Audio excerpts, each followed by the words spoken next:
Test. Good afternoon, ladies and gentlemen. Welcome to everyone online and here in person. My name is Emma Farge. I'm the senior correspondent at Reuters News Agency here in Geneva, which means as part of my duties, I get to keep an eye on the World Trade Organization, as well as everything else happening in Geneva. So as part of my job, I work with Dr. Ngozi, who, as everyone says, is the most dynamic person we all know. And recently, she's been channeling a lot of her energy towards making trade part of the solution in climate change rather than part of the problem, which it's been perceived as in the past. So with no further ado, Dr. Ngozi, I'd love to hear your opening statements on the scope of the decarbonization challenge for steel. Thank you. Thank you so much, Emma. I don't feel that dynamic today, so I have to struggle to live up to this description. But thank you. It's great to have you moderate this for us. And good afternoon, everyone. And I have to say that we had the CEO of ArcelorMittal on the screen. Oh, he's gone. He's still on. But I wanted to make sure he's also part of it because I'd like to welcome you all, Excellencies, ladies and gentlemen. Welcome to this WTO Forum on Decarbonization Standards in the Steel Sector. And let me at the outset thank DDG Paugam and his team and Holim and the team, you've and all the people who contributed towards organizing this very interesting session today. And let me also extend warmest thanks to our panelists and to all of you for joining us today.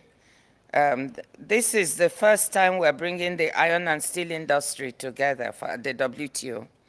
And it's fantastic to see such high-level representation from companies based around the world.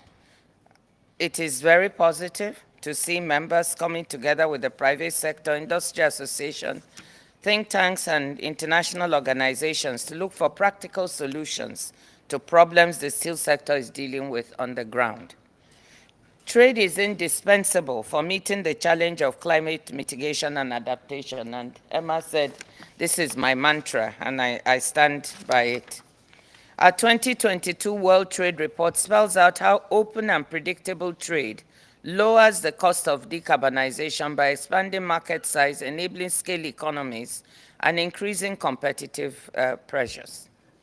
At COP27, a constant refrain was that to get from net zero greenhouse gas emissions in the coming decades, we need to scale up the diffusion and deployment of low-carbon technologies.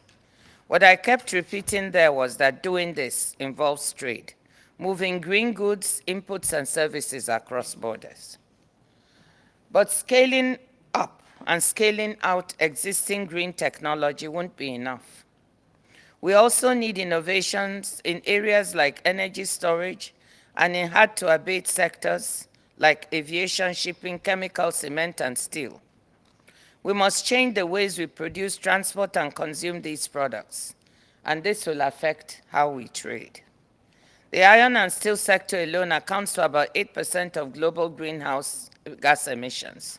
Steel is a bedrock of the modern economy, but 70% of global production of primary steel still relies on carbon-intensive blast oxygen furnaces.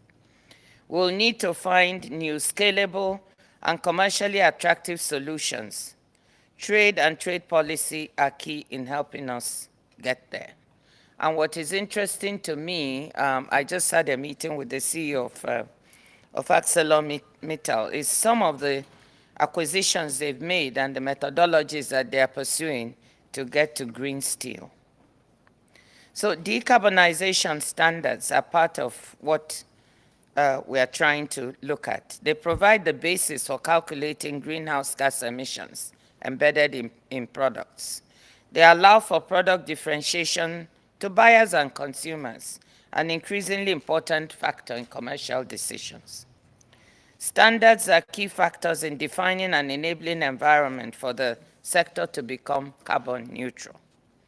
But these functions are being undermined today by the policy fragmentation that we see.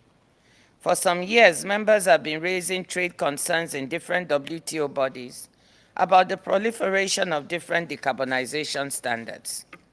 Too many incompatible carbon standards are a problem. Our work with the steel sector has indicated a large and growing number of standards, at least 20, each with different underlying methodologies. There can be good reasons for such differences, but the fact is that proliferation and fragmentation adds costs and uncertainty as producers struggle to make sense of a divergent array of competing policy requirements. Uncertainty about market conditions can in turn put the brakes on investments in cleaner technology. In other words, the exact opposite of what we need right now, especially in a sector like steel with long-lived assets. I see this as an exciting opportunity. By addressing fragmentation on steel decarbonization standards, we can support the industry's efforts to decarbonize while minimizing compliance costs. The WTO already has a track record of easing trade frictions arising from fragmented standards. One example comes from food labeling. Several years ago, members and companies were facing costs and trade problems akin to those facing the steel industry today because of a growing number of requirements for what should go on nutritional labels. Discussions in the TBT, Technical Barriers to Trade Committee, help manage trade frictions and inform the development of new international standards in the relevant standard-setting agencies. I'm really delighted to see so many stakeholders today looking at how cooperation here at the WTO can help the decarbonization journey of this vital industry. I hope you're looking forward to today's discussions as much as I am, and I want to wish all of us a very productive session. Thank you.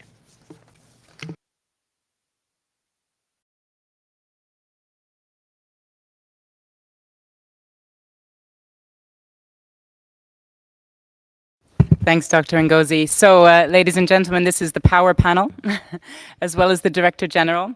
We have Princess Abzey Dejima, the initiator and leader of the initiative Mama Light, and former Special Envoy of the President of Burkina Faso on SDGs. And since International Women's Day is over, we've let the men in today. And we have Mr. Aditya Mittal, CEO of ArcelorMittal. Sorry not to be able to meet you in person, but looking forward to engaging with you.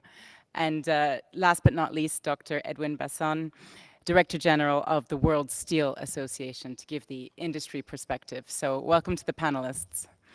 I'd like to start with Your Highness, Princess Dejima.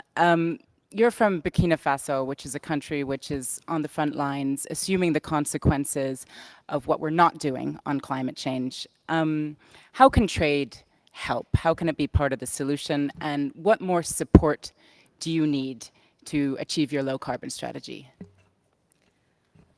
Thank you. Thank you very much. Before I start, I would like to really express my deep appreciation to WTO, to my sister Ngozi, who's really a role model, to echo the 8th March yesterday. Coming back to your question, Africans are green by nature.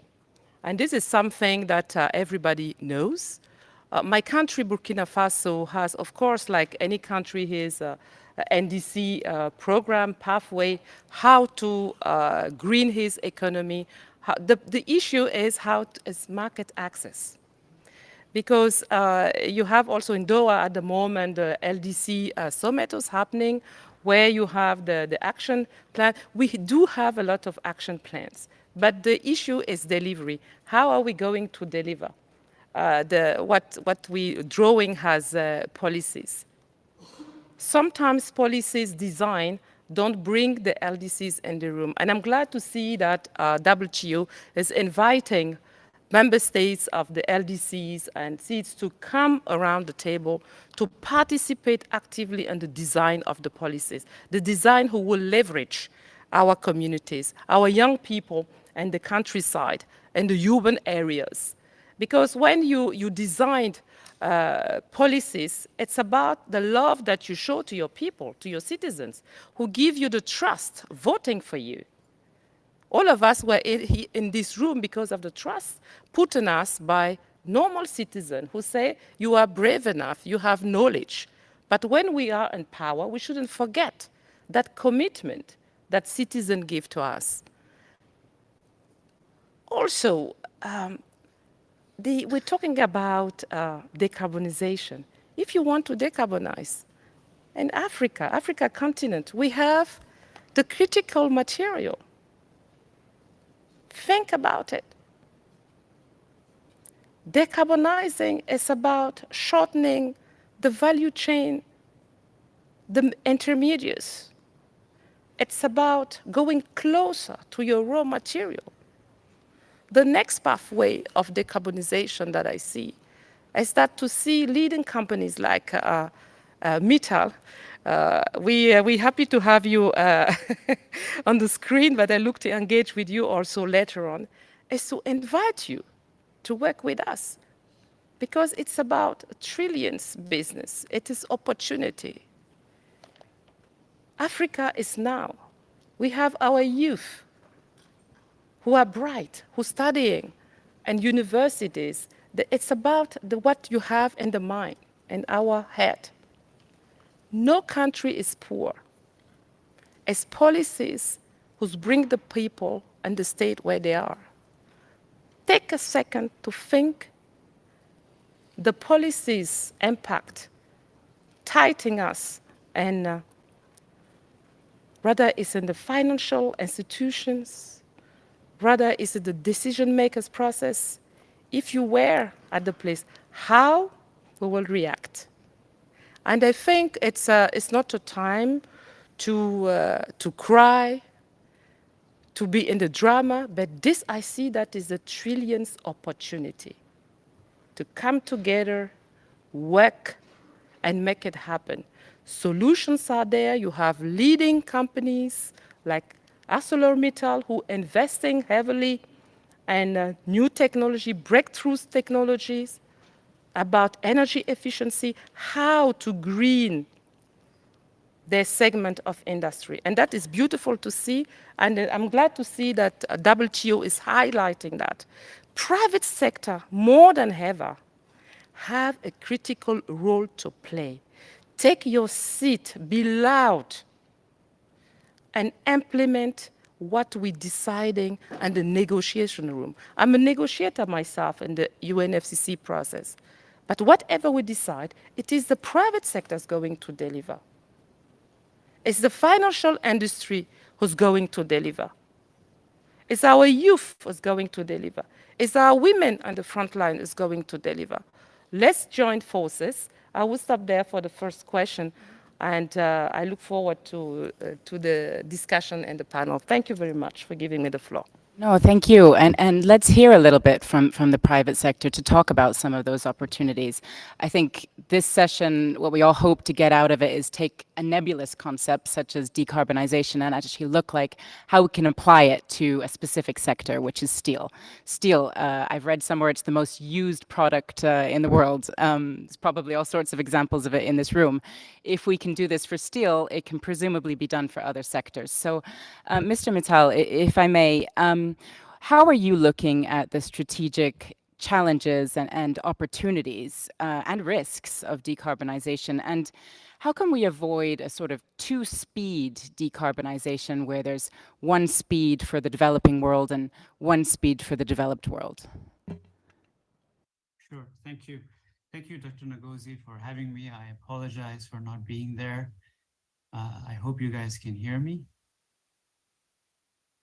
I see everyone grabbing their mics. Ms. Farge, can you hear me now? Yeah. Yes, okay, fantastic. So, Dr. Ngozi, thank you for having me. I apologize I cannot be there in person. I was looking forward to meeting with you and my fellow panelists and everyone at the conference, but weather-related disruption prevented me from attending. So apologies, but thank you for still allowing me to attend. I also want to say good afternoon to Princess Jijima. I really enjoyed what you had to say, and I agree with you that we all have to work together to make this a reality. Also, hello to Edwin, an old colleague of ours. Hi, Edwin. And thank you, Ms. Parsh, for organizing this panel. So I completely agree with you. Dr. Ngozi is very dynamic. I heard her opening remarks where she talked about the bad news. What is the bad news? The bad news is that steel is responsible for 8% of global carbon emissions. And I'm not biased, but steel is still a wonderful material. And I will explain why. So as we heard, steel is infinitely recyclable. It doesn't end up in your oceans. So it's a very sustainable material. But on top of that, and perhaps more importantly, it has the lowest carbon footprint on a per ton basis. So it's not a material which uses a lot of carbon to make relative to aluminum, relative to graphene and other things that exist in the world.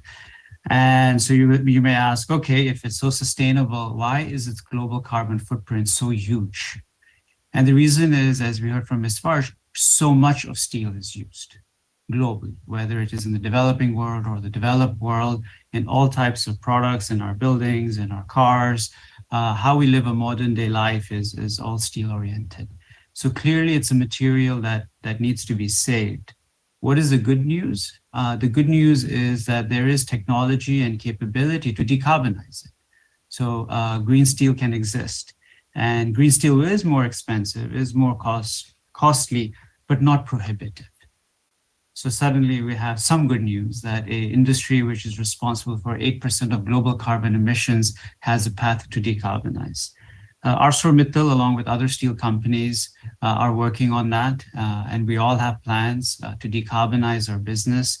And that is the opportunity for our industry to sell green steel on a global basis. You asked what are the key risks that we face. I think the critical risk that we face is economic cost. And trade is interlinked with that, and border adjustment mechanisms or global carbon taxes are all interlinked.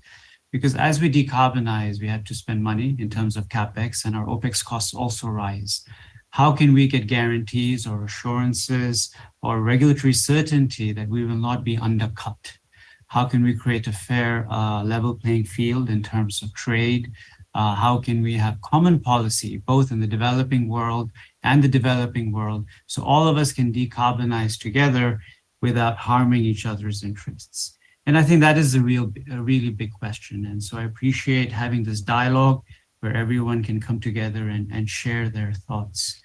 I think critically you asked the question on developing and developed world. I heard from Dr. Ngozi some fascinating ideas on how she wants to bridge that gap, and I'm sure we will discuss that further. But fundamentally, I would just say on a high level basis, everyone has their own cost base to decarbonize. We need to recognize the historical context of where countries are coming from and create a system which is fair. Just the same way that we can't just have free trade, we need to have fair trade. I think on carbon and how we decarbonize the steel industry, we need fairness in the global systems. And as long as we have fairness, I think everyone can put in their best effort, their best ideas, their best minds, capital behind it to decarbonize. So that's just a quick remarks, hopefully not too long in terms of your question. Thank you. No, thanks. That's fascinating. And I'd love to get more into the question of costs later. Who's left holding the baby on that one? But maybe first we'll hear from Dr. Basson on the industry perspective. How are they viewing this issue of the costs and also the fragmentation? Dr. Ngozi mentioned 20 different systems. That's got to be pretty bewildering for companies to grapple with. What are their concerns about this issue? Yes, thank you. And also from my side, thank you to the World Trade Organization for arranging this discussion. I think it's important for our industry. It's also opportune, and it's the right discussion to be having at this stage in time. Just to add on to what Aditya mentioned, we are, as a global industry, a very large industry. 1,850 million tons of steel being used every year. The equivalent of 235 kilograms per person in the world per year. So every person, every one of us consumes or uses 235 kilograms of steel every year. It's an industry that is because of its size, also complex. Complex in terms of its production capabilities and production routes, complex in terms of the various regulatory environments where it is situated, complex in terms of how the product is used in the end. And in this complexity, we find precisely also the regulatory complexity that was mentioned earlier in the discussion. And this is one of our key challenges going forward. As an industry, yes, we cannot claim yet that we are making big strides in terms of CO2 reduction, but we can at least say that the 8% of CO2 emissions that we contribute to the world has stayed at 8% over the last number of years, despite the fact that the industry has grown quite substantially in terms of its production capability. So there is a hint of progress already, but it's not to be proven yet. So what are our key challenges that we need to think about going forward? The one is in terms of this process of complexity, this largeness that we do have, precisely the fact that we have different expectations in different parts of the world. There is a significant expectation between the developed and the developing world. In the developed world, by and large, the focus now is on CO2 reduction in the process, whereas in the developing world, we are hearing the refrain that says, yes, we understand the need to reduce CO2, but also we need to grow our economies, which is very important for us. And I think in that complexity is how we should be thinking of the way going forward. As it is today, if we take the G7 countries plus China plus India, that's 80% ballpark of what is produced in the steel industry. So key for us is to get those countries focused and moving forward. And there the progress is already visible. They're all signed into country-based targets to be reached in terms of net zero policies by 2050, 2060, 2070, depending on which country we are looking at. Secondly, all of them are very involved in this process of developing new research and technology process for making steel, because that's our second challenge. There, apart from the complexity, the second challenge is that as we sit here today, there is no single technology that can produce steel reliably and at mass with a zero CO2 emission. Presently, all steel that is produced does contribute to CO2 emissions. And our challenge as an industry is to first shift to the lower CO2 production routes, which is not a solution for everybody and for total steel demand, because there are limitations in raw material supply and energy supplies in that route. The second challenge is then to constantly focus on developing new technologies, do the research and development, which are ongoing already, so that that could bring us to commercially exploitable solutions beyond 2030. And I'm quite confident that the process has started, is happening at pace, and will bring some results that we could utilize beyond 2030. Thanks for that summary. Maybe we could throw it out, the question to all the panelists now. It seems to me there's a number of different approaches we could take to decarbonizing trade. You could start with an environmental trade deal, which I know Dr. Ngozi has been keen to revive, tackle the vexed question of industrial subsidies, or we could start looking at new rules, bearing in mind that WTO has a mixed record on that in the past. So does anyone have any thoughts on the panel about the best way to actually tackle this, and whether the WTO is the right forum? Maybe you'd like to jump in on that, Director General. Thank you, Emma. Just to say a word, first, it's fascinating listening to our colleagues, and thank you, Princess, for what you had to say about on working together, but also from industry. And the reason is interesting is because wherever we go interacting with industry on the issue of decarbonization, it's a bit the same complaint in the sense of fragmentation. Fragmentation of methodologies, of measurement, of standards, of regulatory approaches. And this fragmentation leads to rising costs. And as I mentioned in my speech, it also leads to hesitation about where to invest, how to invest, because of the different expectations and approaches. And I think this is why why we're here, a little bit of why we're here, because what's the value proposition of the WTO? When you have this fragmentation, it leads to a lot of suspicion, lack of trust, and complaints about possibly this approach is designed to prevent me from having access, market access. It's designed as a protectionist measure. We don't understand why it's there. And so having a forum that is dedicated to trying to reduce trade frictions, as the WTO does, I think it's very useful. Because here is a place where frictions arising from different standards and regulations can be discussed. And that's what I mentioned in my speech, that for other industries and other similar problems in other industries we've been able to do. We do have the committees where members can bring these issues and questions. As I said, the TBT committee, the CT, the Committee on Trade and Environment, the Technical Barriers to Trade Committee.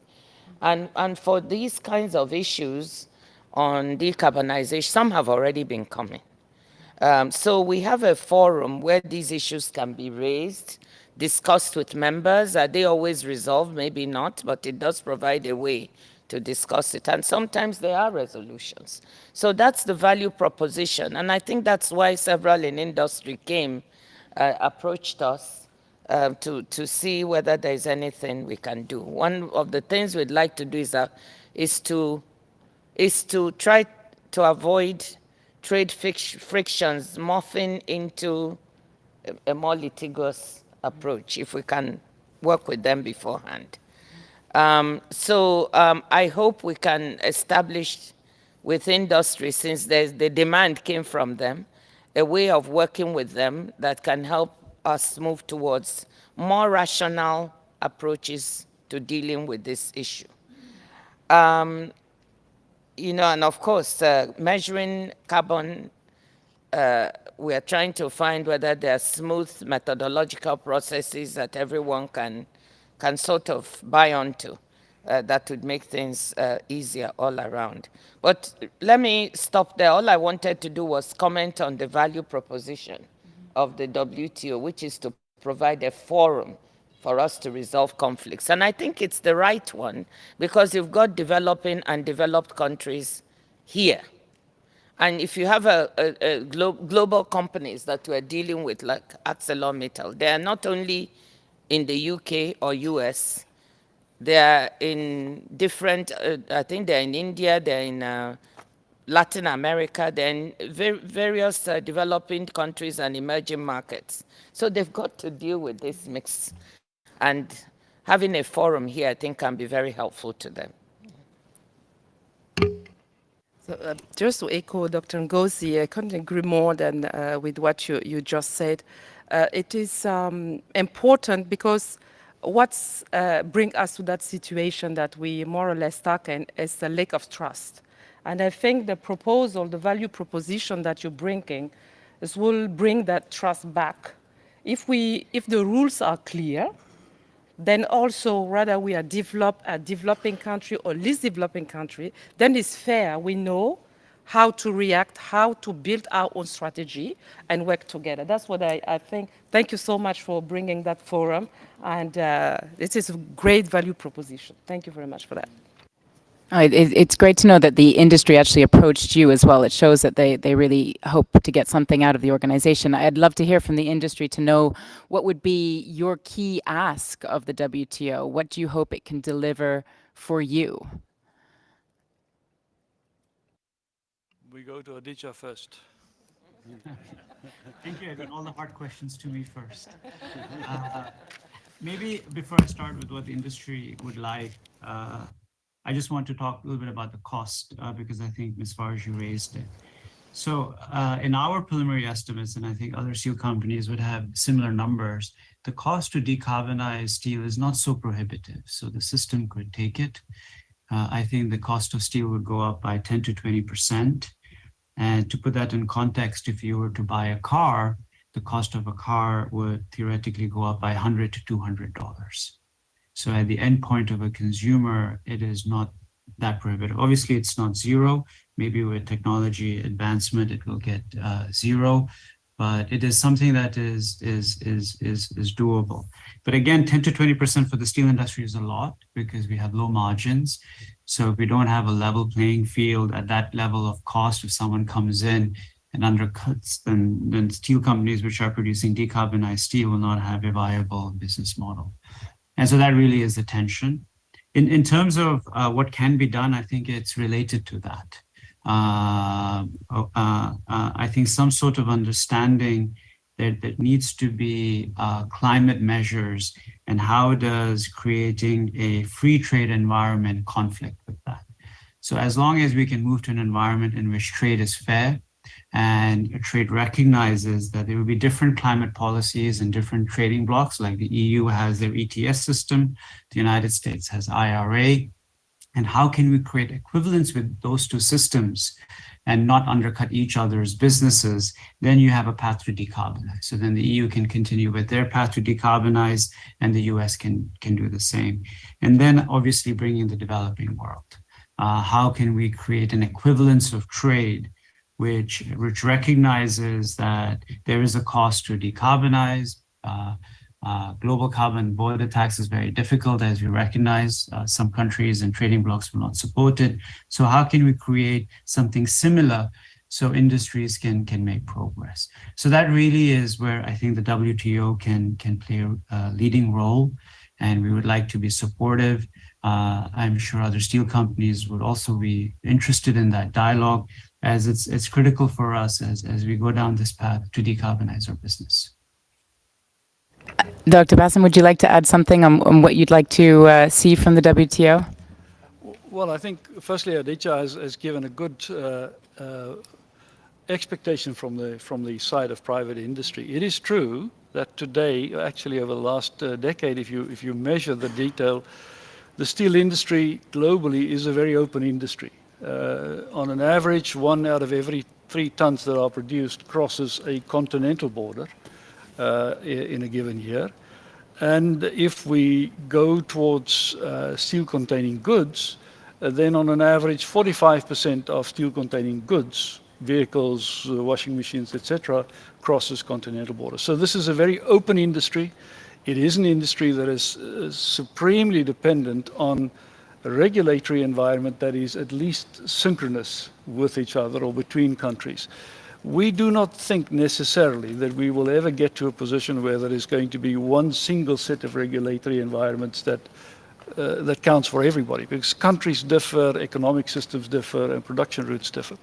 But as long as these systems are well enough aligned that the industry can continue to operate successfully, and particularly successfully in an open trading environment. And that actually brings us then to what I would think would be the first part of impact in terms of developing economies. It's probably less producing steel in developing economies, but continuing to provide developing economies with access to decarbonized steel materials on the way forward.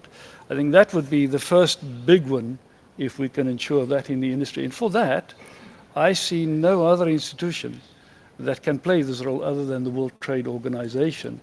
The regulatory environments in terms of production and so forth we can deal with in other bodies.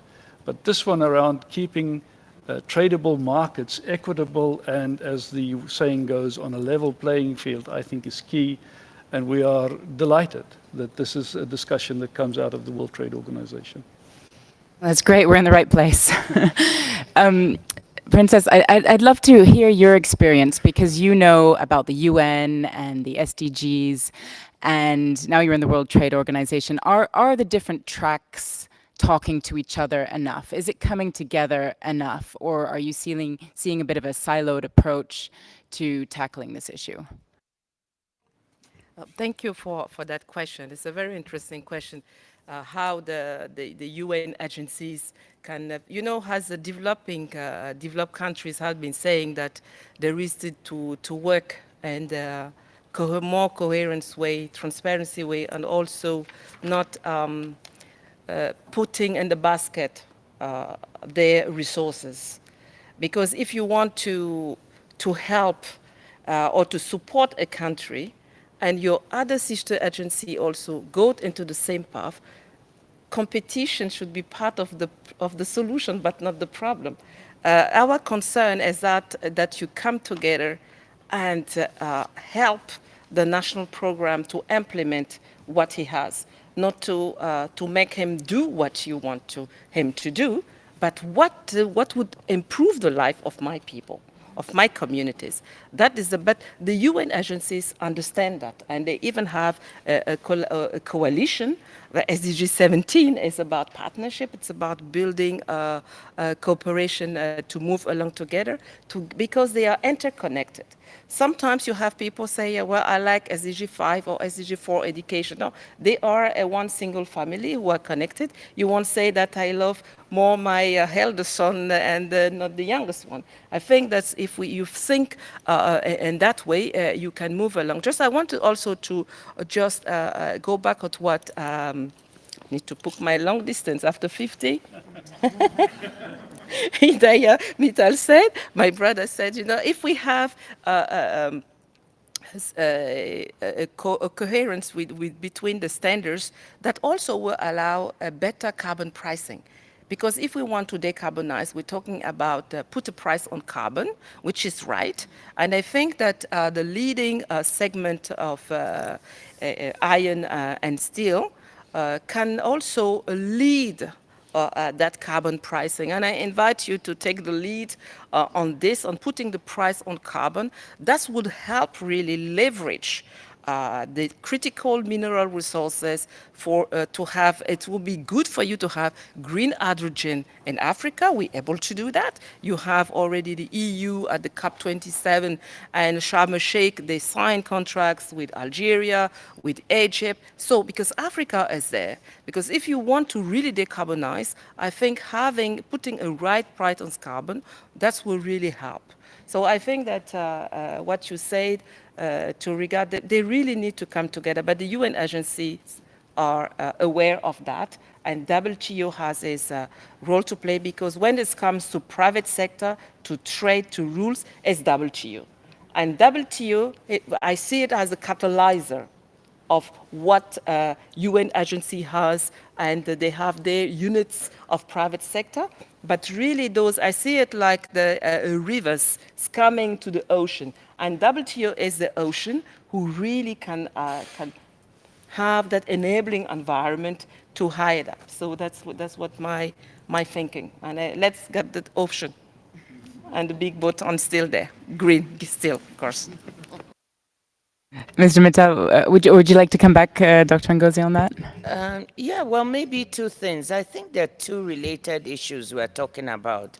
So one is the standards. You know, what is the standard for green steel? You know, and it reminds me when in the financial industry, which I'm much more familiar with, you know, the issues of greenwashing. So we have to look at all these different standards. When people say I have decarbonized steel, what does it mean? So that's one set of issues. How should we set the standards for green steel? What does it mean? And we actually did a bit of work on that before, I think COP27. There was some joint work with UNIDO to try and get a handle, and that's where these 20 standards, this group says, you know, I think this is what green steel means. The other one says, I think this is what it means. So we need to come to some kind to help the industry. They cannot be struggling with these multiple standards everywhere. So that's one set of things that we're grappling with that they need help on. I think we could talk about. The other is a related one that you raised. I didn't want to even mention that word here. I was surprised to hear you mention carbon pricing.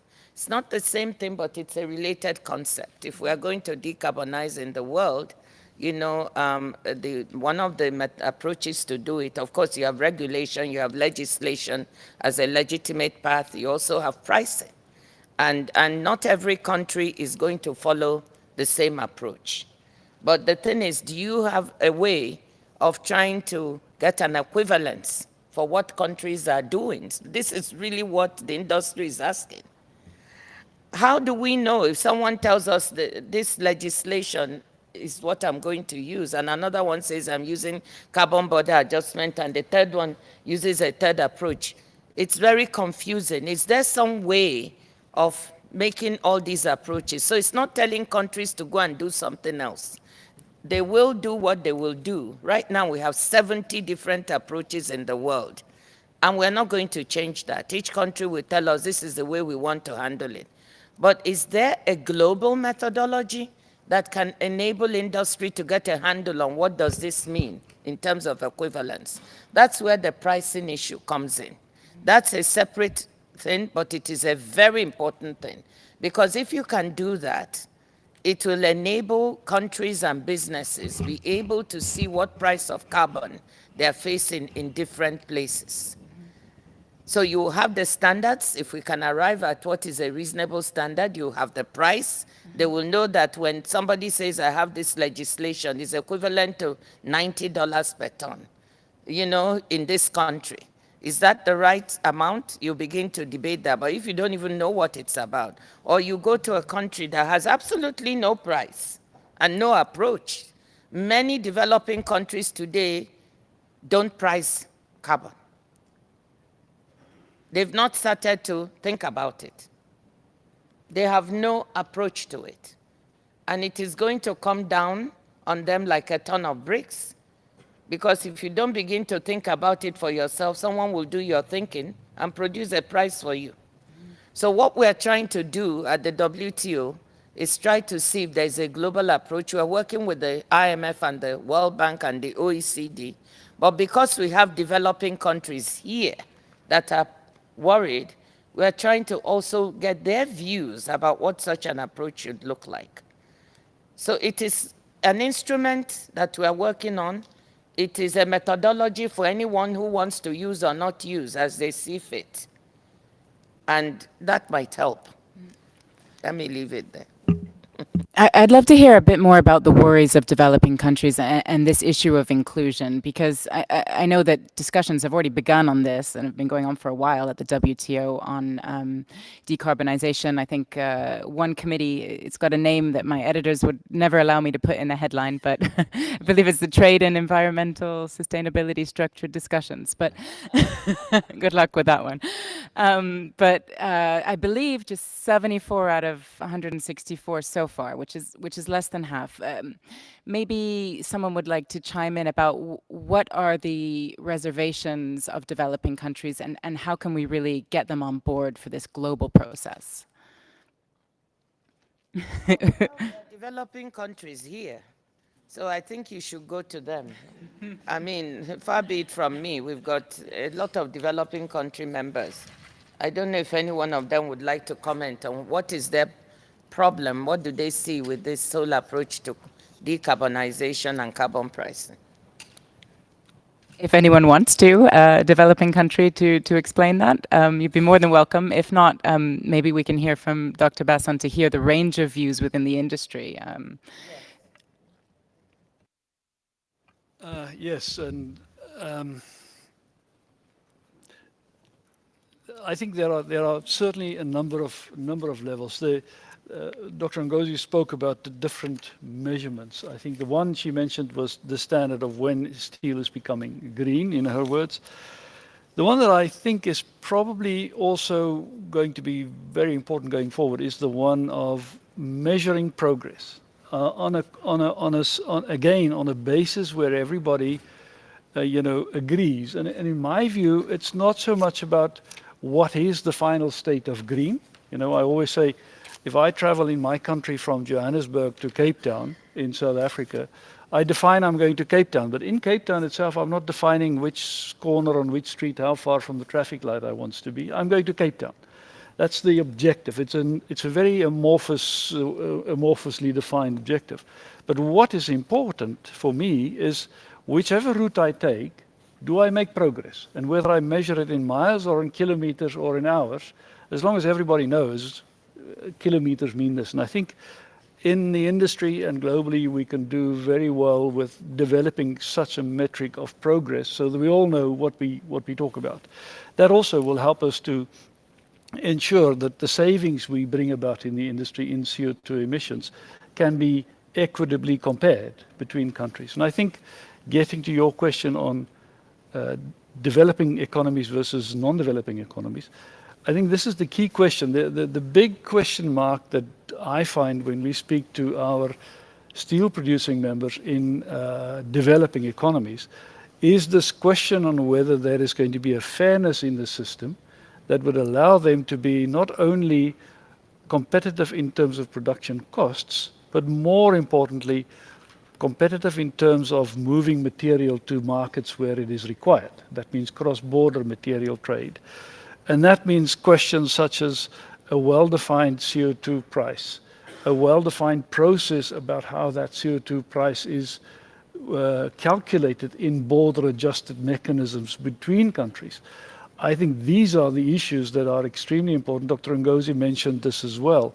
My own country took the decision early on to have a carbon tax, which if you look at the level of that tax now in terms of US dollar basis, it's an immaterial price. It's not in line with reality. This is one of the questions around what mechanism do you use to evaluate the cost of carbon in your country.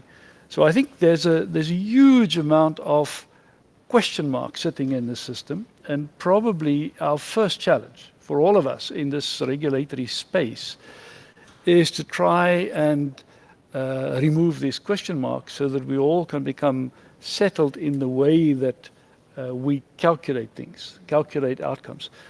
In the old days, we used to talk about a rules-based trading system, and I think we are living in an environment now where environmental regulations and requirements starts encroaching on this rules-based approach in terms of trade, and we should just be very careful that it doesn't make it a very confused rules-based approach. Let's simplify it back to a series of standard rules on what we can use. And then I think it will apply for developed and developing economies equally.